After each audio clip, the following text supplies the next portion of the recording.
ಏನ್ ಹೇಳ್ತೀರಿ ಈ ಪ್ರಕರಣದ ಬಗ್ಗೆ? ಯಾಕೆ ಅಂತ ಹೇಳಿದ್ರೆ ರಾಜ್ಯಾದ್ಯಂತ ಆಕ್ರೋಶ ವ್ಯಕ್ತವಾಗ್ತಾ ಇದೆ. ಈ ವ್ಯಕ್ತಿಯನ್ನ ಸುಮ್ಮನೆ ಬಿಡಬಾರ್ದು ಅಂತ ಹೇಳ್ತಿದ್ದಾರೆ. ಹೌದು, ಈ ವ್ಯಕ್ತಿಯನ್ನು ಸುಮ್ಮನೆ ಬಿಡಬಾರ್ದು. ಯಾಕೆಂದರೆ ಇದು ಆರ್ಡಿನರಿ ಪ್ರಕರಣ ಅಲ್ಲ. ಇದು ವಿಕೃತ ದೌರ್ಜನ್ಯ ಪವರಿಂದ, ವ್ಯಕ್ತಿಯಿಂದ.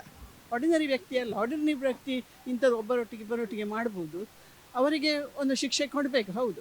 ಆದರೆ ಇದು ಪವರಲ್ಲಿ ಇದ್ದವರು, ಹೆಣ್ಣು ಮಕ್ಕಳು ಅವರವರ ಅವಶ್ಯಕತೆಗಾಗಿ ಯಾಕೆ ಹೋಗಿದ್ದಾರೆ, ಅವರದೇ ಪಾರ್ಟಿಯವರು, ಇಂತಹ ಅವರನ್ನು ಅವರು ಮಿಸ್ಯೂಸ್ ಮಾಡಿದ್ದಾರೆ, ಇವರ ಮೇಲೆ ದೌರ್ಜನ್ಯ ಒದಗಿಸಿದ್ದಾರೆ. ನಾವೆಲ್ಲರೂ ಹೇಗೆ ನಮ್ಮ ಜನಪ್ರತಿನಿಧಿಗಳ ಹತ್ರ ಹೋಗೋದು ಇನ್ನು, ಅಲ್ವಾ?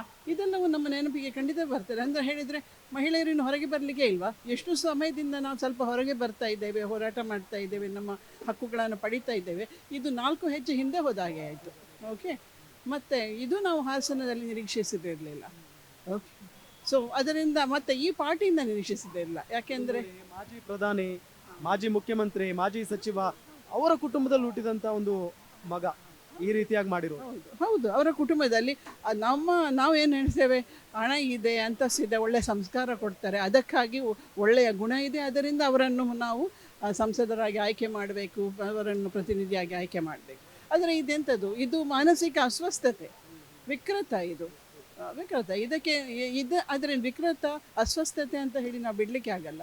ಯಾಕೆಂದರೆ ಇದೊಂದು ಜನರಿಗೆ ಮತ್ತು ಪ್ರತಿನಿಧಿಗಳಿಗೆ ಪಾಠ ಆಗಬೇಕು.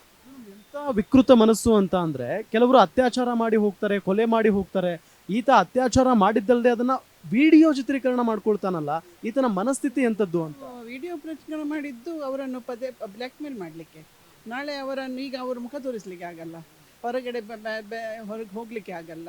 ತಮ್ಮ ಮಕ್ಕಳು, ಈಗ ನಿಮ್ಮ ಹಾಗಿರುವ ಮಕ್ಕಳಿರ್ಬೋದು, ಅವರಿಗೆ ಅವರ ಮುಂದೆ ಅವ್ರು ಹೇಗೆ ನಿಲ್ತಾರೆ? ಸೊ ಇದು ಅವರನ್ನು ಸಾವಿನ ಕಡೆಗೆ ದೂಡುವಂಥದ್ದು ಇದು.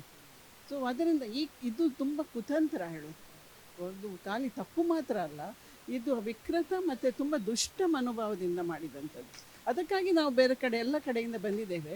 ಈಗ ನಾವು ಸರ್ಕಾರಕ್ಕೆ ಒತ್ತಾಯ ಮಾಡೋದು ಅದನ್ನೇ, ನೀವು ಡಿಲ್ಲಿ ಡಾಲಿ ಮಾಡಬೇಡಿ, ನಾವು ಬೀದಿಗೆ ಇಳಿದಾಗಿದೆ, ಅದರಿಂದ ನೀವು ಏನು ಮಾಡಬೇಕು ಕಾನೂನು ಪ್ರಕಾರ ಮಾಡಿ.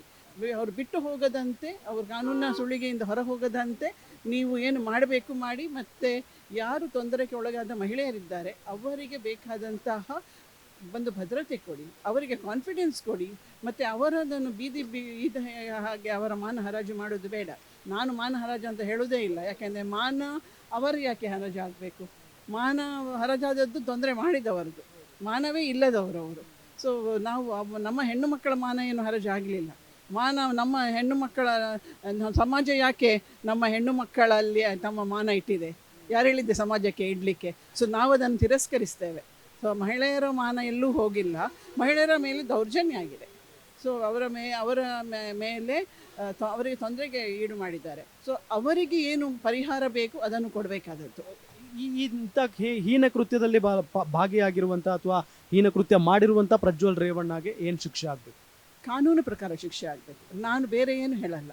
ಕಾನೂನನ್ನು ನಾವು ಗೌರವಿಸುವವರು, ಮತ್ತು ಕಾನೂನು ಏನು ಹೇಳ್ತಾರೆ ಅದರ ಪ್ರಕಾರನೇ ಶಿಕ್ಷೆ ಆಗಬೇಕು. ನಾನೇನು ಬೇರೆಯವರು ಹೇಳಿದ ಹಾಗೆ ಪಬ್ಲಿಕ್ಕಲ್ಲಿ ಗಲ್ಲಿಗೇರಿಸಿ ಹಾಗೆಲ್ಲ ಹೇಳುವವರಲ್ಲ ನಾವು.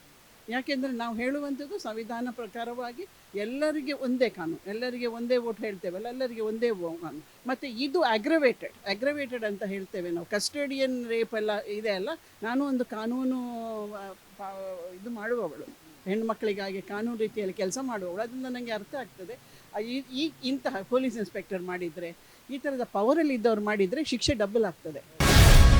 ಗ್ಯಾರಂಟಿ ನ್ಯೂಸ್, ಸುದ್ದಿ ಖಚಿತ, ನ್ಯಾಯ ನಿಶ್ಚಿತ.